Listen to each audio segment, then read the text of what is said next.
alors, je ne savais pas que la Terre était toute fissurée. Eh oui, la petite voix. La surface du globe terrestre est composée d'une douzaine de grands morceaux. On les appelle les plaques tectoniques. Elles s'encastrent les unes dans les autres comme les pièces d'un puzzle et forment l'enveloppe superficielle de la Terre, épaisse de 100 km en moyenne. C'est la lithosphère. D'accord, mais quel est le rapport avec les séismes? Pour le comprendre, observons le mouvement des plaques les unes par rapport aux autres. Regarde, tout se passe dans les profondeurs de la Terre.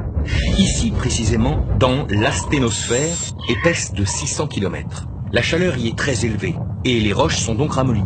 Par endroits, elles deviennent plus légères et remontent. En s'approchant de la surface, ces roches refroidissent lentement, s'alourdissent et redescendent. Ce lent circuit, appelé mouvement de convection, entraîne le déplacement des plaques à la surface de la croûte terrestre. C'est la tectonique des plaques. Les plaques se déplacent donc comme un tapis roulant. Elles apparaissent d'un côté et disparaissent de l'autre. Exactement. Et ça, sans jamais s'arrêter. Elles se déplacent de quelques centimètres par an, parfois jusqu'à 10 centimètres. À certains endroits du globe, les plaques s'éloignent les unes des autres, comme ici. Ce sont des zones dites d'accrétion. Du magma remonte alors en surface, durcit et crée une nouvelle croûte. On en trouve par exemple au milieu de l'océan Atlantique ou de l'océan Pacifique. Mais la majorité des gros séismes se produit dans les zones dites de subduction.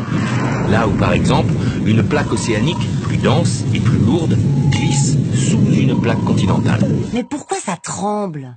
Eh bien si en profondeur les plaques chaudes et visqueuses glissent en permanence les unes contre les autres, à la surface en revanche ça coince. Il y a beaucoup plus de frottement.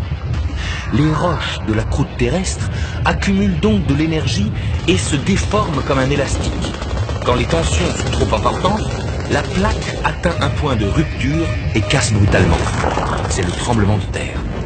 Ce coulissage brusque entre deux plaques crée alors une faille qui peut se faire sur un plan vertical, une partie du sol se retrouve alors plus haute que l'autre, ou sur un plan horizontal, ce qu'on appelle un décrochement.